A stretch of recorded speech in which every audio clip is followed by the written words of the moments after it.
ఏం సంగతే ఎల్లన్న పత్తి గింజలకు ఎప్పుడు పోదామే ఏం కంపెనీ గింజలు తెద్దాం ఈసారి ఏమోనే మల్లన్న ఐటీ కాలం ఏమో దగ్గర పడుతుంది నాకేం దోస్తలేదు మరి నీ సంగతి ఏందే పుల్లన్న నువ్వేం కంపెనీ గింజలు తెద్దామని అనుకుంటున్నావు ఇగో ఇట్లా ఐటీషిన్కు పడకముందే ఊళ్ళల్లో రైతన్నలు ఒకళ్ళొకళ్ళు మందులు ఇచ్చుకుంటుర్రు ఏం పంట వేయాలి ఏం కంపెనీ గింజలు పెట్టాలి ఏంది అని అగో పత్తి గింజలు అంటే యాదకొచ్చింది అగ చూడుర్రి గింజల కొరకు పోయిన రైతన్నలు ఎన్ని తిప్పలు పడుతుర్రో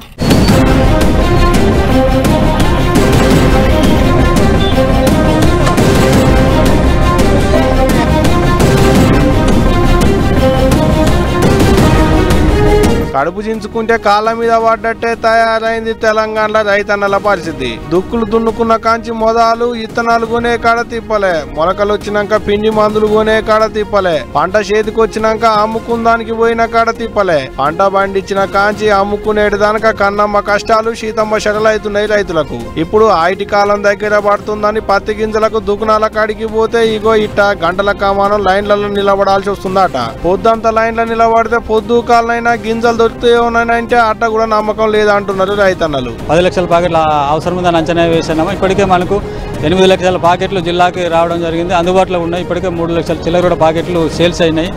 ఇందులో అంటే ప్రధానంగా దగ్గర 55 కంపెనీలకు సంబంధించి దగ్గర 125 రకాలు కూడా మనకు జిల్లాకు రావడం జరిగింది. 7:30 వచ్చి లైన్లో ఉంటే ఇప్పుడు ఒక 10 minutes బ్యాక్ ఒక 2 ప్యాకెట్స్ వెళ్ళినాయి. ఫస్ట్ మొదట ఇచ్చినప్పుడు 3 ప్యాకెట్లు ఇచ్చిండ్రు, జనాలు బాగా అయ్యేసరికి 2 ప్యాకెట్లు ఇచ్చిండ్రు.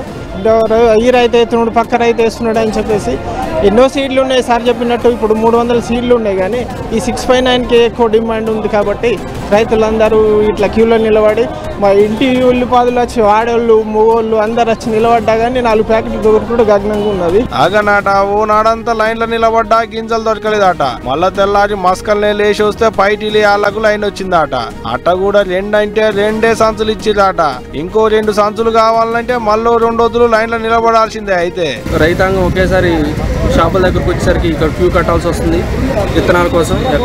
ఎక్కడైనా కానీ గవర్నమెంట్ దీన్ని గుర్తుంచుకొని నాణ్యమైన విత్తనాలను అలాగే రైతులకు అందుబాటులో ఉండడానికి సకాలమైన స్టాకును అందించాలి.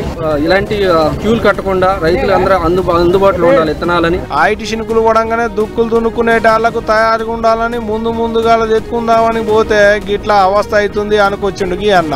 ఇట్లా ఖమ్మం జిల్లా మదిరలో ఉన్న మన గ్రోమోలు దుకాణాల ముంగట కిలోమీటర్ల కమానం లైన్లలో నిలబడ్డారు రైతన్నలు. ఆదిలాబాద్ జిల్లాలో రోజుల కమానం లైన్ల నిలబడ్డ 2-3 సంచులే ఇస్తున్నారట. సిద్దిపేటలో షీడ్స్ కొరకు చిన్న తిప్పల కావట్లేదు అంటున్నారు రైతన్నలు. ఆడోళ్ళు మొగోళ్ళు పొద్దంతా బువ్వకు నీళ్ళ గెడబాసి ఎండలకు తట్టుకోలేక నెత్తుల మీద కొంగులు షెల్ల బట్టలు కప్పుకొని పత్తి గింజల కొరకని పొద్దంతా లైన్లలో నిలబడుతున్నారు. చూడాలి మరి సర్కారు వాళ్ళు ఏమన్నా నజరేసి ఐటీ శినుకులు పడేటాళ్లకు రైతులకు కుల్లం పత్తి ఇత్తులు దొరికేటట్టు ఏమన్నా ఎగరం చేస్తారా లేదా అని ఎడిదిగా.